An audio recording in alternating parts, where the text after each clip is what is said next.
Hello बच्चों, कैसे हो आप लोग। आज हमारा गुडविल का आखिरी लेक्चर और इसी के साथ हमारा ये चैप्टर भी खत्म हो जाएगा। इस साल 3 चैप्टर हो गए आपके, एनपी हो गया, फंडामेंटल हो गया और ये आपका गुडविल है। तो कोई नया बच्चा है तो गो थ्रू द चैनल और ये सारी चीज़ जरूर देख लें। और आपको अगर हमारी वीडियो अच्छी लगती है तो उसे लाइक करें, सब्सक्राइब करें, अपने दोस्तों तक पहुँचाएँ कि वो भी अकाउंट सीख सके फ्री में, नो चार्जेस। देखो आज जो हमारा टॉपिक है वो क्या है। एक टॉपिक रह गया बस, हमने चारों मेथड पढ़ लिए। अब एक रह गया एडजस्टमेंट्स। किसी भी मेथड के क्वेश्चन में हो सकता है एडजस्टमेंट्स। क्या होता है एडजस्टमेंट्स? एडजस्टमेंट्स का मतलब है कि प्रॉफिट में कुछ चीजों की एडजस्टमेंट करना आप भूल चुके हो। कुछ चीजें ऐसी थी जो आप अभी तक एडजस्ट नहीं करे, उसको आपको एडजस्ट करना पड़ेगा। पता कैसे चलेगा? तो क्वेश्चन में अलग से दिया होगा। अभी तक नॉर्मल प्रॉफिट दिया तो प्रॉफिट, अब प्रॉफिट के साथ साथ ब्रैकेट में दिया होगा कि इस साल ये काम रह गया, ये काम रह गया, तो उस काम को आपको करना होगा। उस काम को करने के लिए मतलब आपको एडजस्टेड प्रॉफिट निकाल, एक स्टेप बढ़ गया कि आपको एडजस्टेड प्रॉफिट निकालना पड़ेगा। उसके बाद जो भी मेथड उसके हिसाब से आप अपना फॉर्मूला लगाओ आराम से। तो एडजस्टेड प्रॉफिट के लिए आपको करना पड़ेगा, टेबल बनानी पड़ेगी, प्रॉफिट एडजस्टमेंट टेबल। किस लिए बनती है table? For adjusting the profit. जो भी प्रॉफिट की एडजस्टमेंट्स नहीं है उस एडजस्टमेंट्स को करके प्रॉफिट को एडजस्ट करना, उसके लिए हम ये टेबल बनाते हैं जिसका नाम है प्रॉफिट एडजस्टमेंट्स टेबल। ठीक है, क्या क्या होगा पता है कैसे चलेगा? पता चलने का मतलब आपको क्या होगा, क्वेश्चन के अंदर इंफॉर्मेशन दी गई होगी अलग से। अगर आपके बुक है तो उठा के देख सकते हो। प्रॉफिट के साथ साथ में ब्रैकेट में या नीचे कुछ एडिशनल इंफॉर्मेशन दी गई होगी रिगार्डिंग द एडजस्टमेंट्स। तो उस एडजस्टमेंट्स को आपको करना है। उसके बाद आपका जो मेथड है वो मेथड आपको लगा देना है। मेथड आपको सब पढ़ा चुका हूं मैं, अलग बात आपको याद है या नहीं है ये आप जानते हो, मैं नहीं। तो आपको एक टेबल बनाना होगा। एग्जांपल लेते हैं, समझ सकते हैं बात को। जैसे सपोज करो मान लो 3 साल है, 2018, 2019, 2020। तो सबसे पहले हम इसका लेंगे गिवन प्रॉफिट, मतलब इन सालों का जो भी प्रॉफिट आपको दिया हुआ है वो प्रॉफिट ले लेंगे। फिर हम इसमें प्लस करते हैं एबनॉर्मल लॉस, मैं रीजन दूंगा क्यों प्लस करते हैं, और माइनस करते हैं एबनॉर्मल प्रॉफिट, और आखिरी में प्लस माइनस और कोई एडजस्टमेंट्स। इसके बाद जो आपका निकलता है वो निकलता है आपका एडजस्टेड प्रॉफिट। देन फिर ये निकल गया प्रॉफिट। के बाद जो भी मेथड उसे आपने कर समझते क्या करके बात को। गिवन प्रॉफिट आप समझ गए, जो भी आपको इन साल का प्रॉफिट या लॉस दिया, प्रॉफिट दिया तो सीधे लिखेंगे, लॉस दिया तो ब्रैकेट में लिख देंगे, प्रॉफिट लिख दिया। फिर मैंने बताया एबनॉर्मल लॉस अगर होगा तो उसको आपको प्लस करना है। तो क्वेश्चन ये आंसर कि अब लॉस को प्लस क्यों कर रहे हैं? लॉस तो आपके प्रॉफिट को कम करता है, तो why should we added this into the profit, क्यों कर रहे हैं? तो उसके लिए आपको यह जानना पड़ेगा कि एबनॉर्मल लॉस क्या होता है। तब हम आएंगे अपने इस क्वेश्चन के कंक्लूजन पे, क्यों प्लस कर रहे हैं। तो एबनॉर्मल लॉस क्या होता है? वैसे लॉस जो अचानक हो गए, लॉस बाय फायर। रात को मैं दुकान बंद करके गया, सुबह आके देखा तो चोरी हो गई है, लॉस बाय थीफ। तो क्या ये हमेशा होता है क्या? नहीं ना। अभी हुआ, किसी रीजन की वजह से चोरी हो गई या आग लग गई, तो वो जो लॉस हुआ उससे आपका प्रॉफिट तो इस साल कम हो गया। नॉर्मली सपोज करो एग्जांपल, मेरा हर साल 1 लाख का प्रॉफिट होता था, बट इस बार चोरी हो गई 50,000 की, तो मेरा प्रॉफिट सिर्फ 50,000 है। तो आप खुद बताओ, क्या उस चोरी से मेरे गुडविल पे कोई फर्क पड़ा? क्या अगली साल मैं फिर 50,000 ही कमाऊंगा, पूरे 1 लाख कमाऊंगा? नहीं कमाऊंगा ना, कोई गुडविल पे फर्क नहीं पड़ा। बस चोरी के नुकसान की वजह से बहुत हैवी लॉस हो गया, तो इसलिए प्रॉफिट कम दिख रहा है। तो अगर मैं उस प्रॉफिट की कैलकुलेशन, प्रॉफिट की जरूरत पड़ती है गुडविल की कैलकुलेशन के लिए, तो अगर मैं उस प्रॉफिट पे गुडविल कैलकुलेट कर दूं तो मेरा गुडविल तो गलत आएगा, एक्चुअली मेरी गुडविल ज्यादा होगी। तो उस नॉर्मल लेवल पे आने के लिए हम उस लॉस को प्लस कर देते हैं। सपोज करो मुझे 1 लाख का प्रॉफिट होना था, पर चोरी की वजह से 50,000 का प्रॉफिट है। क्यों? क्योंकि 50,000 का लॉस बाय थीफ हो गया। तो 50 पे गुडविल कैलकुलेट करना ठीक तो नहीं, हमें 1 लाख पे गुडविल कैलकुलेट करना चाहिए, तो उस लॉस को वापस प्लस, इसलिए एबनॉर्मल लॉस कर दिया प्लस। सेम कॉन्सेप्ट लगा के एबनॉर्मल गेन हुआ तो माइनस, क्योंकि नॉर्मल लॉसेज और गेन से हमारा इस साल का तो प्रॉफिट बढ़ या घट जाता है, बट हमारी गुडविल नहीं बढ़ती इतनी जल्दी। तो हम उस नॉर्मल लेवल पे आने के लिए एबनॉर्मल लॉसेस को कर देंगे प्लस और गेन को कर देंगे माइनस। और कोई एडजस्टमेंट प्लस माइनस। अब और कोई एडजस्टमेंट का कोई एडजस्टमेंट आप छूट गया, सपोज करो आप डेप्रिसिएशन लगाना भूल गए, तो डेप्रिसिएशन से प्रॉफिट क्या होता है? कम, तो माइनस कर देंगे। रेंट मिला भूल के, प्लस कर देंगे, मतलब एडजस्टमेंट्स का जो भी इफेक्ट पड़ेगा प्रॉफिट, प्लस होना होगा तो प्लस कर दिया जाएगा, माइनस होना होगा तो माइनस कर दिया जाएगा। इतना करने के बाद एडजस्टेड प्रॉफिट निकल जाएगा। फिर जो भी मेथड है वो मेथड लगाएंगे प्रॉफिट के बाद, खत्म क्वेश्चन। यही है आपका एडजस्टमेंट्स ऑफ प्रॉफिट। 2 क्वेश्चन देखेंगे हम, 2 अलग अलग डिफरेंट टाइप्स के, बहुत ज्यादा मुश्किल नहीं है, आसान सा टॉपिक है, चीजों को थोड़ा समझ लेना।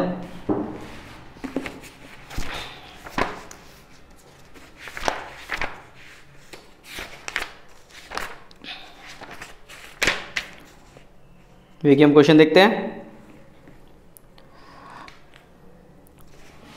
क्वेश्चन लिखा है अरुण एंड भारती, मेरे बुक में क्वेश्चन नंबर 10 है मेरे बुक का, आपकी बुक में कुछ और हो सकता है।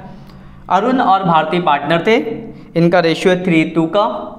एक नया बंदा मन्नू एडमिट हुआ, 2/5 शेयर। ये सब हमारे काम के लिए, हमें गुडविल की कैलकुलेशन करनी है। आपको 3 साल का, देखो क्वेश्चन को देखो तो 3 साल का प्रॉफिट दिया है और ब्रैकेट में कुछ इन्फॉर्मेशन दी गई है। तो आप बनाओगे टेबल, प्रॉफिट एडजस्टमेंट टेबल, ये एवरेज प्रॉफिट मेथड है। तो अब इसके बाद टेबल लगाने के बाद हम एवरेज प्रॉफिट मेथड लगा देंगे। 3 साल है तो 3 साल बना दिया हमने, 2020, 2019, 2018। सबसे पहले मैंने बताया था लिखना है गिवन प्रॉफिट। तो पहले साल में आपको जो प्रॉफिट हुआ 30,000 का हुआ, दूसरे साल में 80,000 का लॉस है, तो ब्रैकेट में आ गया 80,000 का लॉस, क्वेश्चन में दिया देखो। और तीसरे साल में 1,10,000 का प्रॉफिट। अब हम इनकी ब्रैकेट के एडजस्टमेंट करेंगे। 2020 में देखो लिखा है after debiting a loss by fire, तो loss by fire abnormal loss कितना 40, तो प्लस कर दिया, ठीक है। लॉस बाय फायर लॉस है, प्लस, क्लियर बात।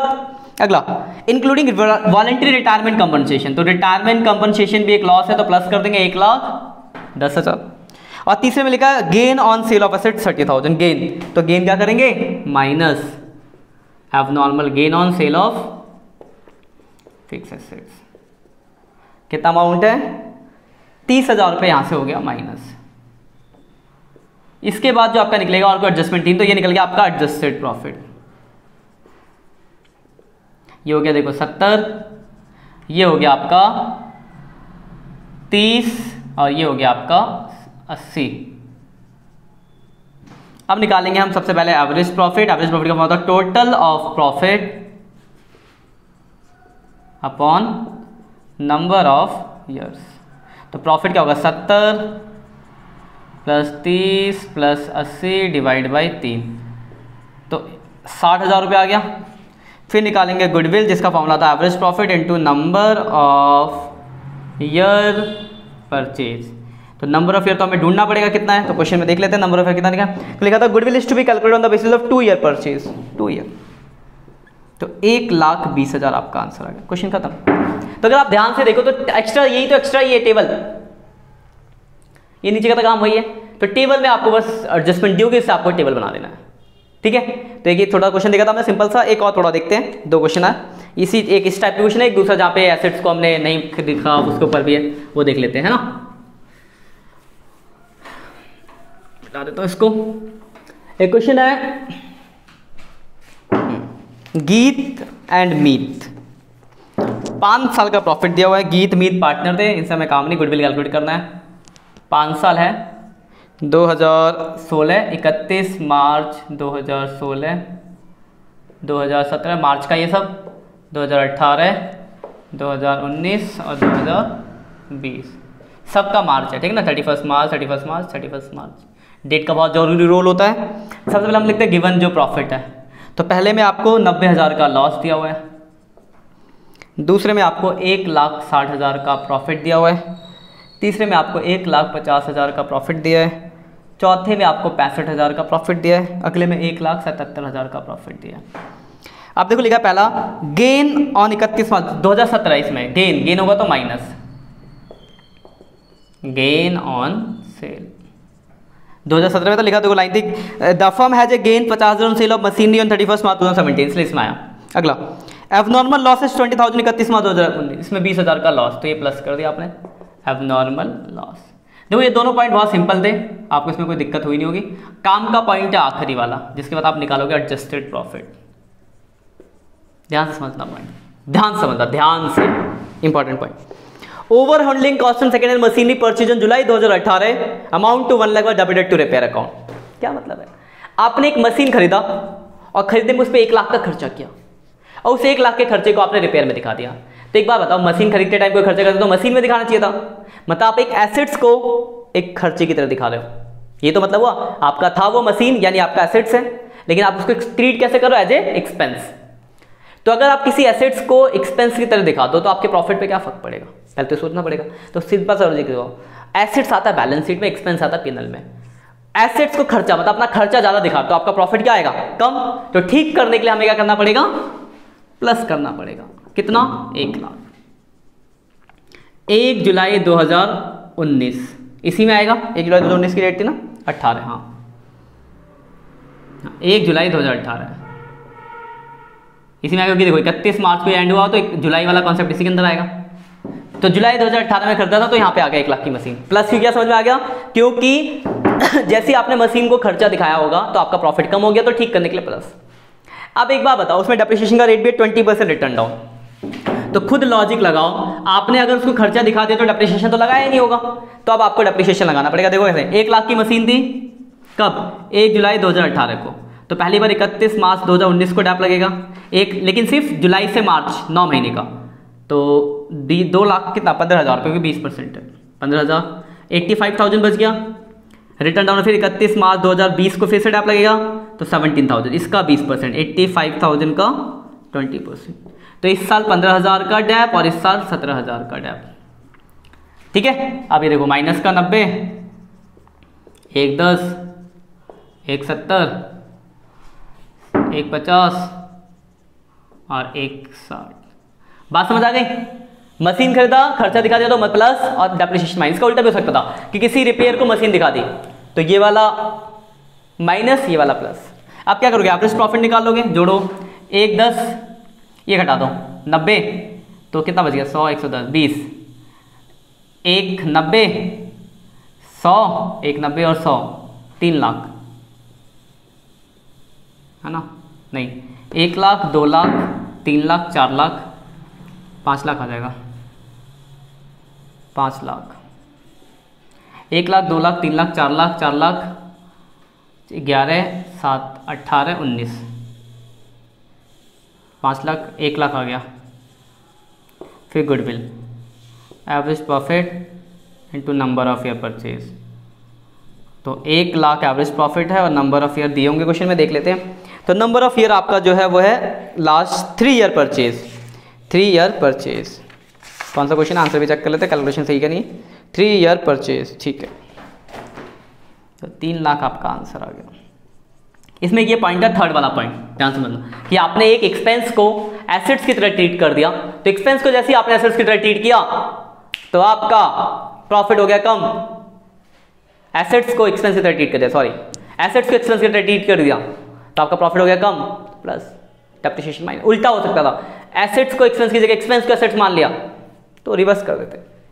तो ये पॉइंट है, कुछ पॉइंट जो ध्यान रखना, यही आपका एडजस्टमेंट्स वाला क्वेश्चंस। इसी के साथ आपका ये चैप्टर मेरी तरफ से खत्म होता है। आपको आप क्वेश्चंस करना है, ऐसा नहीं कि सारे क्वेश्चन हो जाएंगे, 90% हो जाएंगे। कुछ क्वेश्चन में पॉइंट्स में डाउट आएंगे तो वो आप मुझसे पूछ सकते हो, ठीक है।